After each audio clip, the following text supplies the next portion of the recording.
so you have founded Yep. with a co-founder. Yep. I'm sure it sounds like you have more than one. Co-founder, you're talking about Cali Water? Yes. Yes. So I have Cali Water, which is a cactus water company. Me and Vanessa Hudgens co-founded it together. Okay. And then we have a bunch of amazing investors, I would say influential investors. Okay, got it. Like Gerard, bunch of friends. Oh, I didn't know he was an investor. Yeah, Gerard, Glenn Powell, What?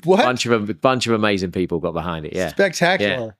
Okay, so and let's see, Demi Lovato. Yeah. I'm sure I could go on and on. There's a bunch. We've been very fortunate that people love the drink and kind of wanted to get involved, and we were all doing this together. Athletes like Cody Bellinger from the New York Yankees.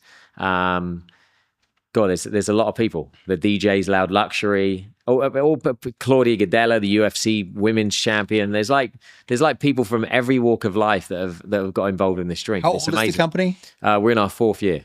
Yeah. 4th year. Yeah. I'll tell you one thing that I was impressed is like we have a mutual friend, Mike McGinnis. Oh, I love the Mike. dopest dude I all around. love Mike. Okay, Yeah. so Mike McGinnis, The only guy that I take a photo with and I start to go, why am I so short? dude, he's such a legend. So tall. He's such a legend. And his wife is the coolest around.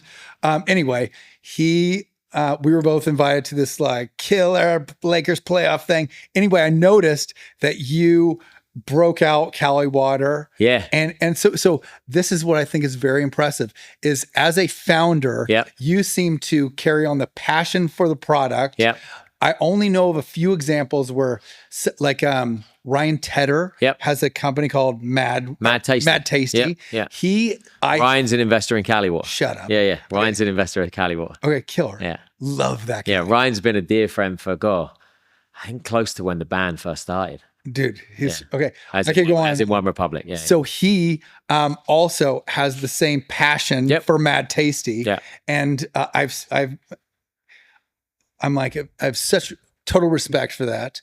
And the only other people that I think that just like like maybe the Paul brothers. Yeah. Like they seem to be when they get behind the thing. Yeah. You can so anyway, I'm just telling you, dude. Yeah. You can tell that you're like, this shit is bitching. Yeah. I friggin' love it and I want to get it out there. Yeah, it's great. I mean, I believe in the product. Yeah. I think, to be honest, when you mention someone like Ryan, I mean, I've been fortunate enough to know him for years.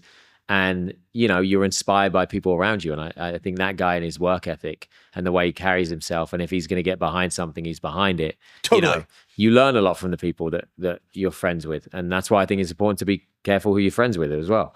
But yeah, I mean, as far as the product, Vanessa and I, when we created this, we were so adamant about perfecting the flavor. Sure. Having a drink that people, just because it's a health drink, it doesn't mean that, you know, like I'll drink a kombucha. Do I enjoy the kombucha? Probably not. I'm just drinking it because I'm like trying to be healthy. Yeah. We wanted to create something that had all the health benefits, but a flavor that people would enjoy, especially for people that don't drink and you're out at a bar and you want to, you know, pop one open. If you're an athlete and you finished a workout and you want to chug it, we wanted it to be great tasting. And with that, like, I remember we were meant to launch 6 to 9 months before we actually launched, and that was purely because of the flavor. I would drive up to Camarillo, which is like 2 hours outside of LA, depending on traffic, could be 15 hours. I'd go to the co-packer. I was begging them to make us these samples in the flavor house and going back and forth. And I would like come back to Vanessa's place and I'd have these little jars and she'd taste it. And because I haven't got a palate like hers. I'm maybe a little less picky. I'll be like, this tastes great. She'd be like, no, there's something still a little bit off. And I'll be like, you got to be kidding me. She's like, it just needs to be like a little bit sweeter, or you know, the prickly pear part needs to come up a little bit. And I'd make the notes and I'd email the co-packer and I'd drive back up there. And then this was, you know, during COVID, towards the end of COVID. Yeah. And then straight away they'd be like, oh, our forklift driver got COVID. So I'm sorry, the factory shut for 3 weeks. And I'll be like, it was the most grueling process, but I'm so glad we did it that way, instead of just launching to launch, you know? And I think that's a lot of corners that people cut, especially when it comes to celebrity brands, is you're too focused on the celebrity and the power behind the brand and not the actual product. And I don't think you have legs with that. I think what we see is we see a spike because the celebrity is a well-known face, and then that's boom, everyone's going to buy it, but people only buy it once. Or the gimmick goes, right? Like you drink it, you realize it's bad for you. Or you drink it and you're like, I'm going to take a picture of it once because it's cool. And then you're like, I don't like the taste, and it's never there again. We wanted to create something, and I believe we have created something that has that staying power because we put product first, you know? And then the rest of the celebrities and the fun behind it is like toppings on the cake, you know? But you got to make the cake first. Otherwise you put toppings on nothing. Yeah, but you also strike me as someone that goes, oh my God, we didn't get enough flour. All right, I'll be the one to go and get flour. 100%. 100%. Because by the time I've asked someone to get the flour and told them what flour it should be and where to get it from, I'll just go myself. Yeah. So I want you to know, which is why it's hard to find balance. That comes through in like the branding, that comes through in the, like you're pumping the social as much. I mean, it's like, I want you to know that all that comes through. Oh, thanks, brother. And I do appreciate that, because I think once again, we move quick in life that sometimes we wonder if people even notice, I guess. That comes through. Yeah.